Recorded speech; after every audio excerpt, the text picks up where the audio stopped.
Assalamualaikum warahmatullahi wabarakatuh. Halo semuanya, perkenalkan nama saya Anisha Nur Aulia Ismail dari kelas 10 Tarumanegara. Di video ini, kita akan mulai perjalanan seru mempelajari kimia hijau. Apa itu kimia hijau? Jadi secara singkat, ini adalah pendekatan kimia yang dirancang agar ramah lingkungan sejak awal. Nah, kita akan mempelajari pengertian, manfaat, dan yang paling penting yaitu 12 prinsip kimia hijau yang bertujuan mencegah polusi sejak tahap perancangan. Oke, mari kita mulai. Materi yang pertama yaitu pengertian kimia hijau. Jadi, kimia hijau adalah pendekatan dalam merancang produk atau proses kimia yang berfokus pada pencegahan dampak negatif terhadap lingkungan dan kesehatan manusia.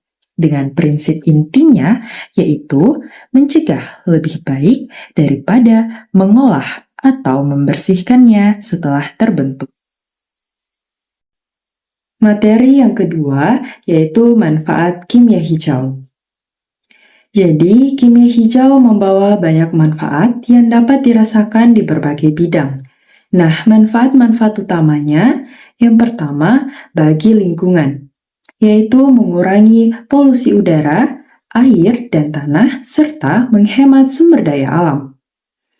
Yang kedua, bagi ekonomi, yaitu menurunkan biaya produksi seperti dengan meminimalkan limbah, energi, dan bahan baku, dan mendorong inovasi serta produk bernilai tinggi. Yang ketiga, bagi kesehatan dan keselamatan, yaitu meminimalkan paparan bahan beracun bagi pekerja, konsumen, dan ekosistem. Dan yang keempat, bagi keberlanjutan, yaitu mendukung pembangunan berkelanjutan dengan menggunakan sumber daya terbarukan. Materi yang ketiga yaitu 12 prinsip kimia hijau.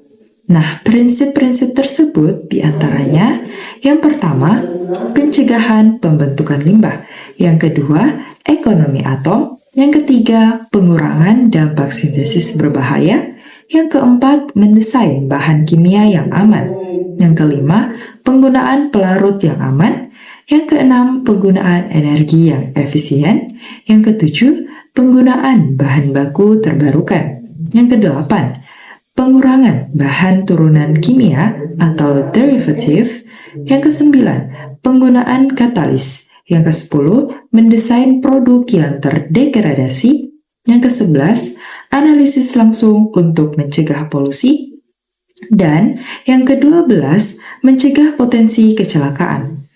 Oke, berikut penjelasan dari 12 prinsip tersebut. Prinsip yang pertama yaitu pencegahan pembentukan limbah. Jadi, kimia hijau lebih mengutamakan pencegahan daripada menanggulangi limbah.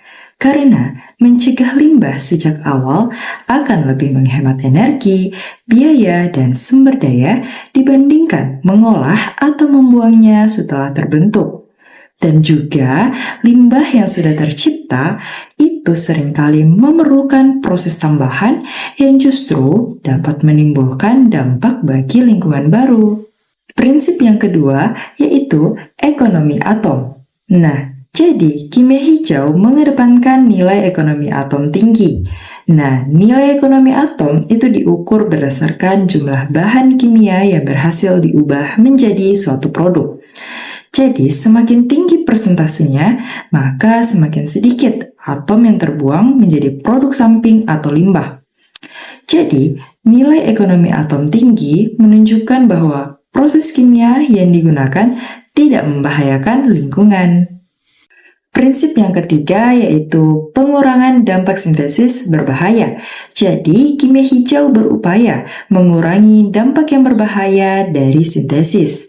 Nah, dengan menghindari penggunaan dari pembentukan zat beracun atau berbahaya bagi lingkungan, dapat meminimalkan paparan dan pencemaran terhadap lingkungan.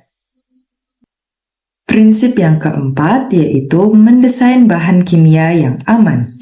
Jadi, kimia hijau mendesain produk bahan kimia yang memiliki kemampuan dan fungsi yang baik, tetapi aman, tidak beracun, dan tidak membahayakan bagi lingkungan. Prinsip yang kelima yaitu penggunaan pelarut yang aman.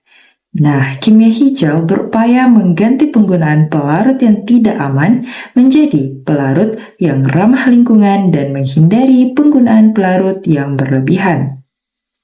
Penggunaan pelarut anorganik juga lebih diutamakan, sebab pelarut anorganik lebih ramah lingkungan dibandingkan jika menggunakan pelarut organik. Prinsip yang keenam yaitu penggunaan energi yang efisien.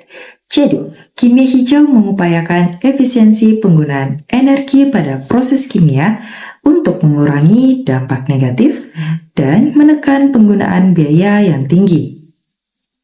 Nah, jadi dengan menggunakan energi seefisien mungkin, seperti dengan memperbesar tekanan pada suhu kamar atau menggunakan radiasi gelombang mikro yaitu microwave, ultrasonik, dan fotokimia sebagai sumber energi dapat mengurangi dampak dan biaya. Prinsip yang ketujuh yaitu penggunaan bahan baku terbarukan.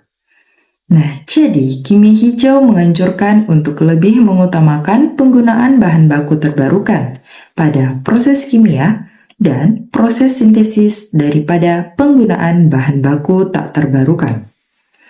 Hal itu karena bahan baku terbarukan memiliki beberapa keuntungan, yaitu lebih ekonomis, melimpah, dan ramah lingkungan.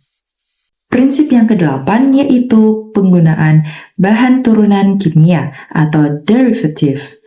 Nah, kimia hijau berupaya meminimalkan dan menghindari tahapan derivatisasi yang tidak perlu untuk mengurangi limbah. Sebab pada setiap tahapan derivatisasi memerlukan bahan kimia tambahan yang pada akhirnya dapat menimbulkan dan memperbanyak limbah.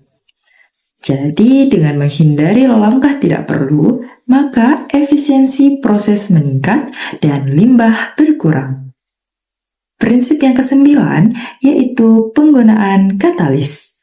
Nah, kimia hijau lebih mengutamakan penggunaan katalis pada proses kimia, karena penggunaan katalis pada proses kimia memiliki beberapa keuntungan, yaitu dapat meningkatkan hasil rendemen, mengurangi hasil samping, menghemat energi, dan mempercepat reaksi. Nah, yang terpenting, katalis dapat digunakan berulang-ulang kali, sehingga mengurangi kebutuhan akan reagen berlebih dan mencegah timbulnya limbah katalis itu sendiri. Prinsip yang ke-10 yaitu mendesain produk yang terdegradasi. Nah, kimia hijau mengupayakan mendesain produk-produk yang terdegradasi, selain memfokuskan pada kualitas dan kuantitas produk tersebut. Karena dengan mendesain produk yang terdegradasi akan mengurangi timbulnya limbah dan polusi yang dapat merusak lingkungan. Prinsip yang ke-11 yaitu analisis langsung untuk mencegah polusi. Jadi, kimia hijau melakukan pengawasan secara real time untuk mencegah terbentuknya produk samping berbahaya dan mengontrol penggunaan bahan berbahaya. Nah, pengawasan dan pengontrolan langsung juga bertujuan untuk mengurangi penggunaan bahan baku yang berbahaya pada proses kimia. Prinsip yang ke-12 yaitu mencegah potensi kecelakaan.